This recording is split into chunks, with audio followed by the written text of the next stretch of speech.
Welcome back to Turning Hard Times to Good Times. I'm your host, Jay Taylor, and I'm really pleased to have with me once again Chris Powell. It's been a while since Chris has been with me, so I'll just remind you that he is a columnist for the Journal Inquirer. That's a daily newspaper in Manchester, Connecticut, where he has worked since graduating from high school back in 1967. So he's more or less my age. He was managing editor of the newspaper from 1974 until retiring from that position in February of, a couple of years back. Anyway, I'm not sure exactly which year, but his column is published in newspapers throughout Connecticut. And he is also the Secretary and Treasurer of the Gold Antitrust Action Committee.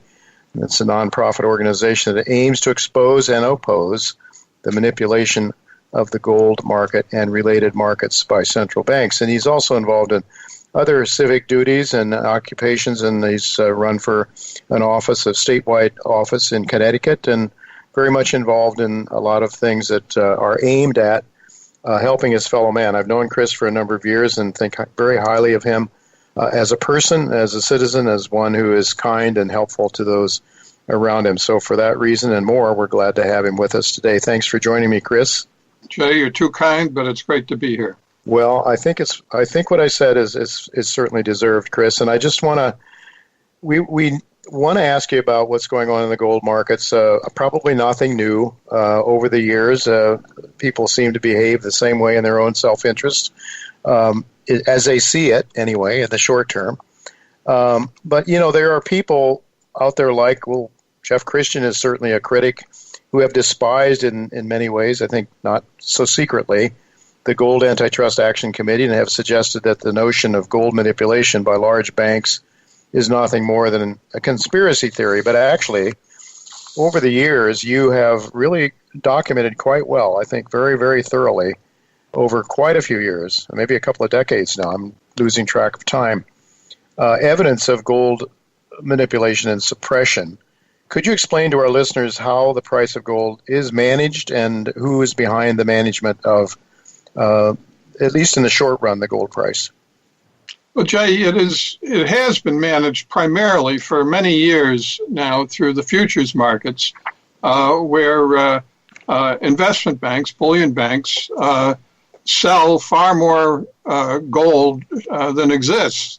They sell heavily short, and they are backed in this by Western central banks. In fact, Alan Greenspan testified to Congress in 1998 that the purpose of central bank gold leasing was precisely to keep the price down. He said central banks stand ready to lease gold in increasing quantities should the price rise.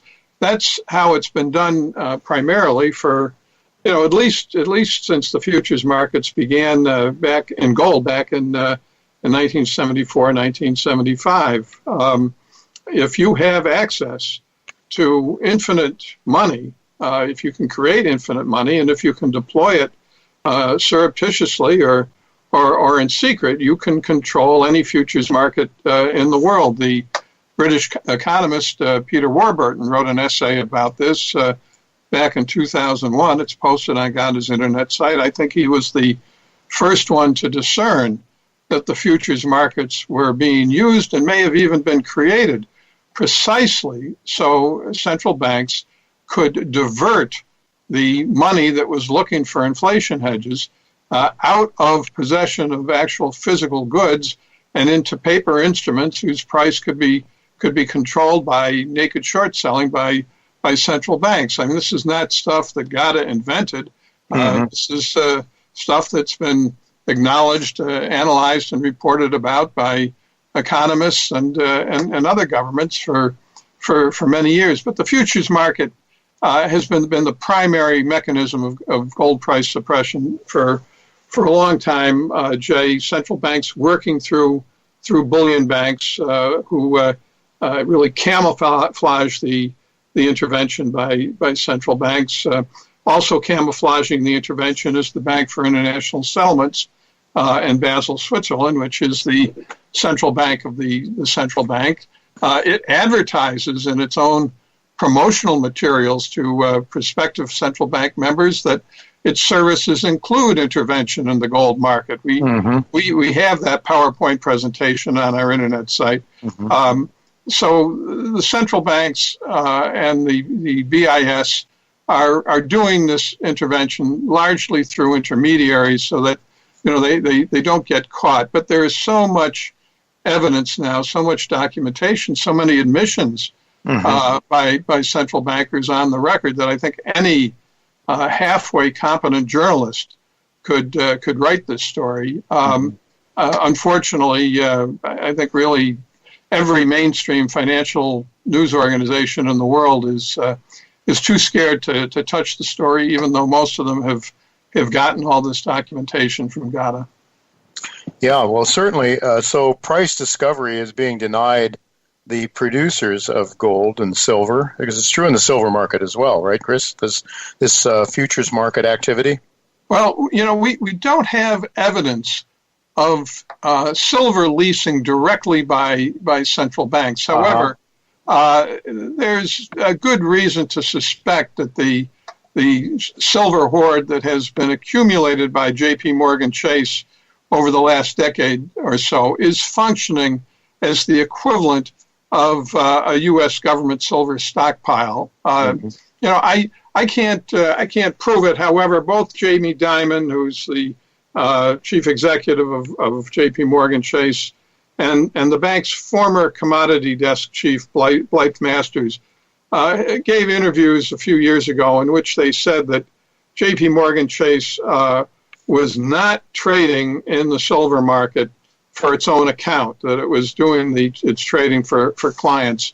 Unfortunately, nobody asked them, do those clients include governments or central banks?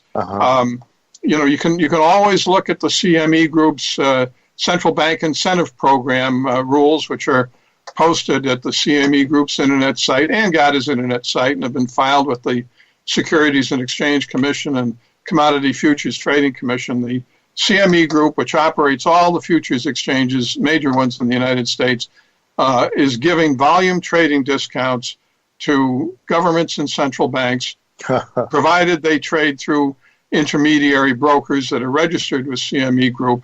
And the central bank incentive program discounts apply to governments and central banks trading all futures contracts that CME Group runs, not just the government bond futures, but agricultural futures, monetary metals futures, really everything. So, I think there's pretty good evidence that the futures market is being used by governments as well, with intermediaries for price control as well. Right. Certainly denying price discovery of the physical metal, because, Chris, I know that the numbers are just overwhelming. The number of contracts and that represent the ounces of gold is so much greater than maybe in a couple of days as mine that comes from the mines in a whole year. I mean, it's incredible. I've seen statistics. I don't remember what they are, but it's really overwhelming, isn't it? So you can have these, you see the gold price ticking up and looking pretty strong, and then all of a sudden, boom, you got 20 seconds or a minute or two, and it's just taken down by $50 just like that, in massive volumes, right? And it can't be little people all of a sudden realizing that the price of gold is too high and they sell it. It has to be a few big actors, you would think, with the kind of volume that's involved. Is that your understanding? It's not retail investors who concoct those plunges. Those are banks, traders with access to virtually infinite money and infinite backing from central banks. But if nobody in journalism asks central banks and bullion banks what they're doing, if nobody ever calls the Bank for International Settlements and asks them, what are you doing in the gold market? Then the financial world is never going to be told officially what's happening. But we have a consultant, Robert Lambourne, who's a retired business executive in the UK, who's been following the Bank for International Settlements for GATA for many years, and he gets their monthly statement of accounts and calculates their gold position from the little numbers in the back of the book. And those numbers change from month to month, and Lambourne has calculated a few days ago that the Bank for International Settlements gold swap position has now exceeds 550 tons, which seems to be the highest position in gold swaps and derivatives that the BIS has ever had. Well, why is the BIS trading the gold market so aggressively? Well, it's either doing it, for fun, or it's doing it at the direction of its central bank members or certain members of the BIS. The evidence of central bank intervention in the gold market every day, it's on the record. We asked the press office of the BIS a few years ago, what are you guys doing in the gold market, and for whom, and what are the objectives? And the BIS very quickly replied to me the next day saying, "Oh, we never answer questions like this. You can guess why." Yeah, I guess you can guess why. Well, let's understand here. Alan Greenspan said that central banks stand ready to lease gold in increasing quantities should the price begin to rise. But I think the price of gold has risen, Chris, has risen fairly dramatically. We've seen a little over 2,000 again recently, but I'm guessing that they're managing more than trying. I think they recognize long term as they print trillions and trillions of dollars. They can't keep the price of gold down at $35 an ounce anymore, or whatever level they'd like to see it. Everything else is going up too. So ultimately, it seems like the laws of nature do prevail, but my guess is that what they're trying to do is to try to keep control so there isn't a run out of the dollar, out of paper money into gold, and confidence is lost in the currency. What do you think of that? Do you think I have that right? Yes, I think you've got it exactly right. That's what somebody else I very much respect, the analyst Jim Rickards, has been saying. Rickards, who's had U.S. government intelligence clearance long, has said that central banks don't mind if gold goes up. They just don't want it to be terribly noticeable. They don't want it to be disruptive. They want to maintain what they call orderly markets. Of course, orderly markets are not necessarily markets at all. If markets can be kept orderly only by constant surreptitious intervention by the government, well, then they're not really markets. You're not getting price discovery. But yes, Rickards and others have speculated that central banks do want a more gently rising gold price. They want to devalue their currencies. They want to devalue the debt problem around the world. But they can't let the market do it, because the market would do it, probably pretty quickly and disruptively. So we have these constant interventions, and not just in the gold market, but in the stock market and the bond market, in order to maintain what central banks consider, an orderly market. But an orderly market is not a free market. An orderly market is a market in which the government is setting prices, and that's really a totalitarian system. No, it's a total. Well, I think this is the reason then why a lot of journalists aren't really. I mean, people that are, let's say, the counterfeiters, the people that are getting rich and benefiting from money created out of nothing, don't really want that exposed. It's a little bit like a robber. Somebody's breaking into a house at night. They hate to see the floodlights come on. And I've always viewed it, when gold starts to rise dramatically, very rapidly, people start to wonder, maybe there's a problem here. And so I think they have to keep that sort of the psychology and the con game going to keep people believing in that currency that has nothing behind it, has no intrinsic value. They have to keep people conned into believing in the fiat money. And this, I think, Chris, is the reason why your fellow journalists are not hopping aboard. Because let's say it's CNBC, CNBC or some of the financial. I mean, these guys, Peter Schiff or somebody can't go on there and start talking. They cut Peter Schiff off, right? He's not allowed to talk about that stuff anymore. It's very rare you get anybody permitted to go on financial television to say that governments are rigging markets. Jim Rickards has gotten away with it a few times and still gets to be allowed on. A few times when I've been in Hong Kong, when Bernie Lowe was running the Squawk Box program on CNBC over there, he permitted me to go on and discuss the evidence of the market rigging, but it's really not done much anymore. You have to understand. These guys are terribly afraid of their governments. Even the press is afraid of their governments, and they're also afraid of their advertisers. Their advertisers include the big investment banks, the big international banks, and they are the agents of central banks in gold market manipulation. No news organization that's getting ads from J.P. Morgan Chase and Goldman Sachs and Morgan Stanley and the other ones is going to be very eager to expose what those banks are doing as government agents in the gold market. Look, a few months ago, J.P. Morgan Chase got fined $920 million for gold and silver market manipulation going back years. And yet there was really very little coverage of it.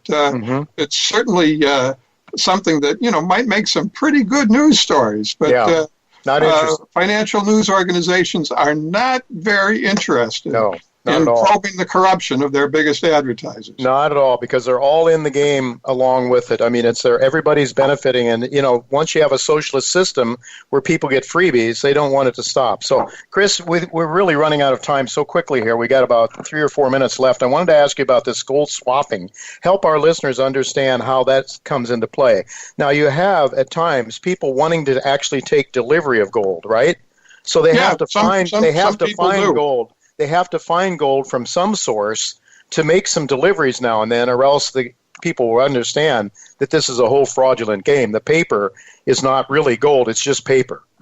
The BIS will not answer questions about its activity in gold swaps and derivatives, but I have to assume that the BIS is basically moving gold around among central banks and bullion banks to apply the very limited physical supply to the hot spots in the market so that there are no publicly proclaimed defaults. And the amount of gold that the BIS is moving around now, according to our consultant Bob Lambert, is now exceeds 550 tons, which is much larger than most of the national gold reserves in the world. They're playing a game of musical chairs with the gold, Jay. I think that's what the gold swaps are. Yeah, and you have to think with trillions upon trillions of dollars and people looking for other places, to try to protect their wealth, they're going into tangibles, and certainly the most obvious one is gold and then silver, the monetary metals. Well, Chris, tell our listeners where they can keep up with GATA. It's gata.org, I think, is the website. Yep, that's right, gata.org. We maintain a daily free newsletter that people can enroll for in the right column of our internet site. We maintain a very extensive archive of documentation of gold market manipulation and intervention by central banks. You can get to that documentation at the top left side of our internet site. And if you're looking for anything that you can't find, or you want a summary of the documentation of the intervention, I welcome email at cpowell@gata.org. I'll help you find stuff that you can't find. And of course, we are a nonprofit educational and civil rights organization recognized as federally tax exempt by the Internal Revenue Service under 501c3 of the Internal Revenue Code, and we're always welcoming financial contributions, which also can be made at our internet site. Well, exactly, and we're out of time basically. But the Treasury Department's Exchange Stabilization Fund, take 30 seconds, 20 seconds, and talk about that very briefly. They're also tremendous amounts of the ESF, the Exchange Stabilization Fund of the Treasury Department, is authorized to intervene secretly on behalf of the U.S. government in any financial market in the world. A few weeks ago, Russ and Pam Martins of Wall Street on Parade disclosed that the fund balance in the Exchange Stabilization Fund had been raised by something like $400 billion in the last few weeks I can't imagine they would have put another $400 billion in the Exchange Stabilization Fund if they were not planning to use it aggressively in the coming days. But again, nobody asks the Treasury Department what the ESF is doing. Oh, no. We don't want to know. Okay, Chris, well, thank you so much for helping us understand what's going on underneath the table here with regard to our the Fed and our government. Thank you so much. It's very, very good to have you.